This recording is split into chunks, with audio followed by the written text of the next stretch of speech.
family, being, called and having to come in at the worst moments of your life and talk to a whole community to help them through floods, fires, pandemics, that kind of thing. So you needed to lead with a little humanity because you needed to bring people in from their families. I mean, think of Sandy. Many of us who were in this room slept in the floor. In the middle of the night when the storm was raging, Michael Wallace was at the microphone, Alex Silverman was at the battery, and I was in this room with, we were the ones that were up all night long during the storm. And so my work as a reporter made me think that I better treat the people who worked in the newsroom with as much humanity as I could because, they really are, the heart and soul of an operation. And Harvey's over there. You don't have to bring him on, but he's responsible for me being both a reporter because he brought me over with Bernie. I was at WOR Radio, and Harvey was running CBS. And I came over and was a reporter in the late 80s, early 90s. And then Harvey was the one who whispered in my ear and said, WCBS is looking for a news director. Would you be interested? When I was a network correspondent at ABC News. And so Harvey is responsible for me arriving as a reporter and me arriving as a manager to this place. And you're also responsible for me coming into this room as an anchor. I can tell the story in the air of how I came into your office and you literally were pinching the bridge of your nose and you had your eyes closed. And the first word you said was, listen. And I said, well, Tim, that's the beginning of every great radio conversation. What is the line that you used to use, the WCBS face? Remember that? What is it? CBS face. It's kind of a scrunched up face. You squint your eyes. That's why we have the crow's feet on either side of our eyes. Yeah, Tim had issue face. You knew there was an issue when you saw that look on his face. Hey, do you have Alex ready to go over there? I know. Yeah, he's good to go. He's on, let's see, Hugo 81. Oh, hey, Alex, remember Hugo 81? I sure do. Hey, guys. Alex Silverman, I love this story. It has to do with weed. We want to tell this Oh, of course we're going to tell this story. Go ahead. You tell the story. Alex still works for the company, just so you know. That's all right. That's okay. This is a fine story, and it's legal in most states. At Syracuse University, and I had done a story for a radio class there about weed, about smoking weed.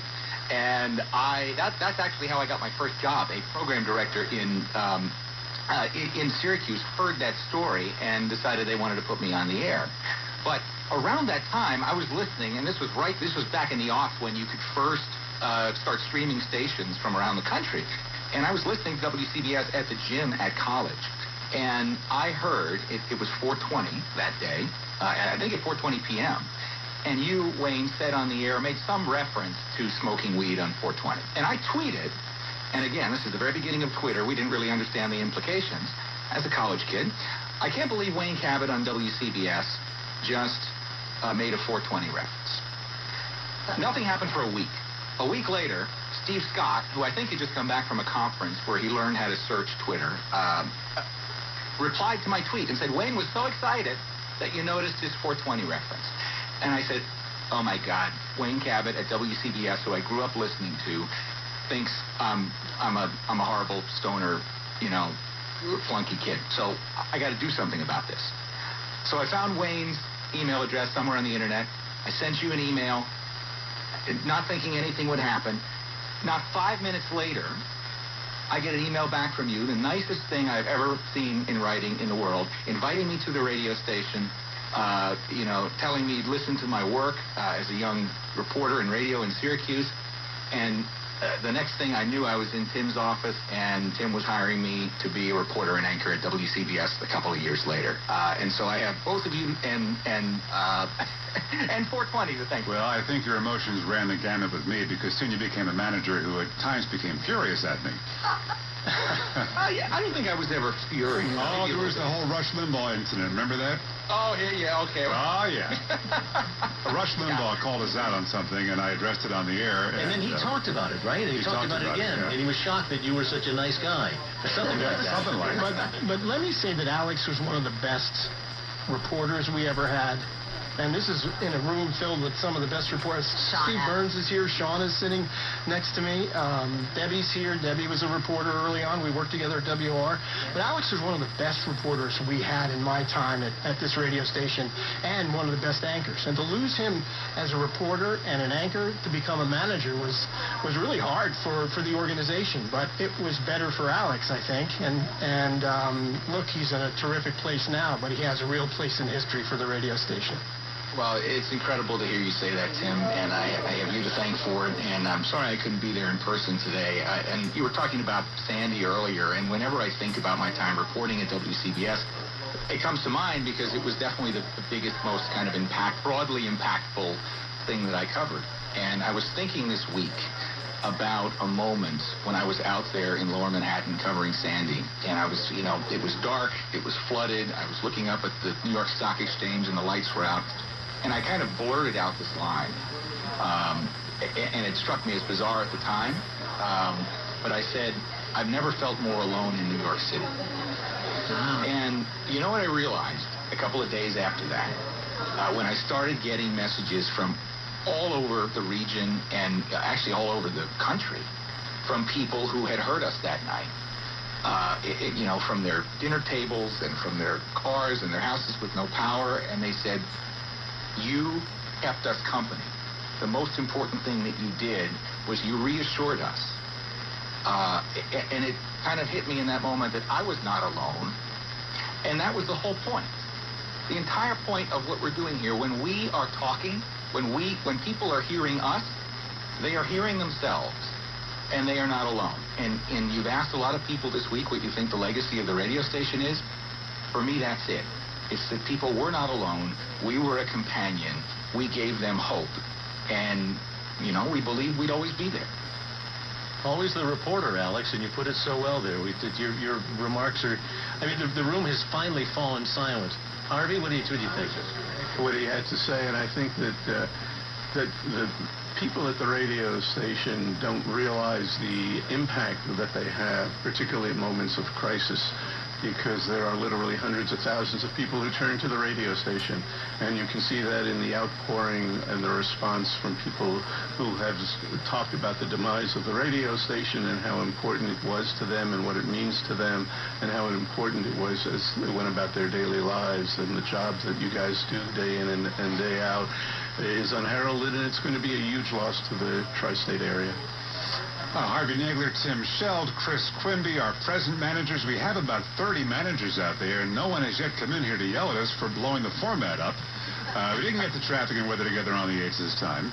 We will not be doing it after Monday. But you know what we're going to do? Just this one time. One more time. One more time? Set your time to WCBS News 88. 4 tones will follow. The 4th and final tone marks the exact time.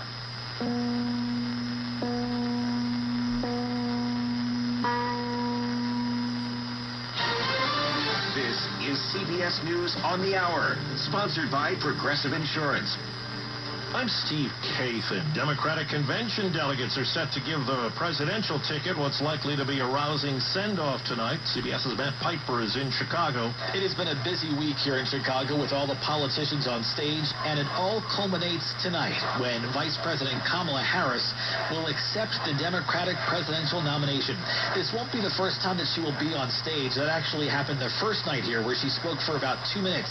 But this speech is expected to be a big one, possibly the biggest of her career, especially given that there are 75 days left until Election Day. Republican Vice Presidential nominee J.D. Vance spoke with CBS's Norah O'Donnell about the growing possibility that independent candidate Robert F. Kennedy is set to end his presidential run. I grew up in a family where we were mostly blue dog Democrats. We were Kennedy Democrats. I think, unfortunately, a lot of old school Democrats feel like the party has left them behind. Robert Kennedy saying that Donald Trump actually represents and fights for American workers and the American middle class. The Arkansas Supreme Court has upheld the state's rejection of signature petitions stopping an effort to get an abortion rights initiative on November's ballot. The new Canadian rail workers strike could have an impact here in the U.S. if it drags on. Labor expert Greg DeYoung says immediate issues could be coal and petroleum exports, but it could go beyond that. Just everyday normal stuff that winds up in our local stores anywhere from shoes to clothing to electronics that come in through the west coast of Canada and then wind up at U.S. destinations as well. A Guatemalan national has been indicted for his alleged ties to a human smuggling effort that ended with 53 migrants dead in a sweltering tractor trailer in San Antonio 2 years ago. U.S. Attorney Jaime Esparza. Not only do we seek justice for the deceased and those who are injured, but we aim to send a message to others involved in smuggling of humans.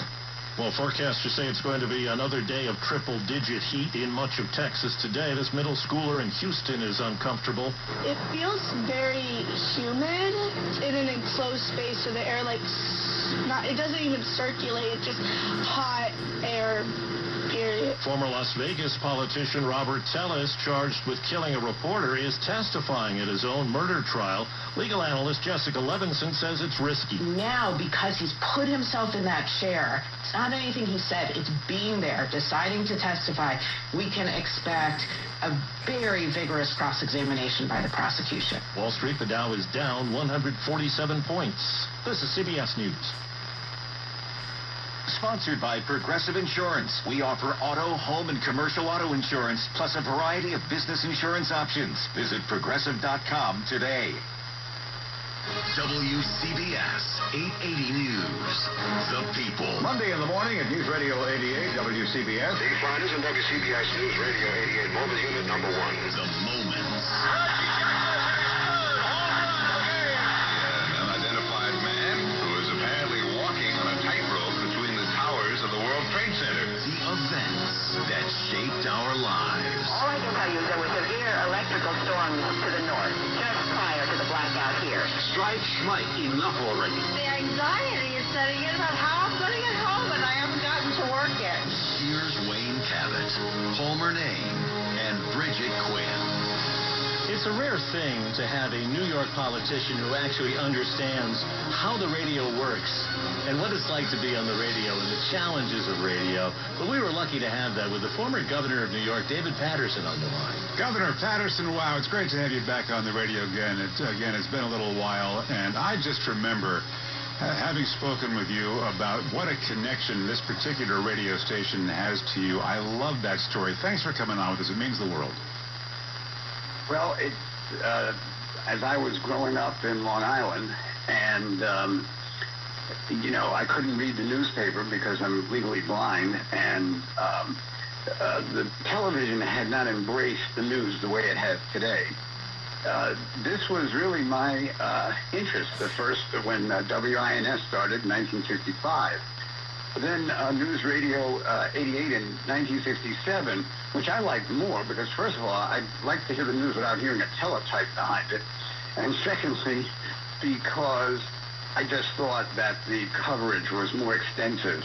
And I remember in 1968, and I believe the newsman was Palmer Payne, he delivered the message that Martin Luther King had been murdered in Tennessee. And just, big moments where my first understanding of it came from listening to this station. I'm really sorry that this is going away.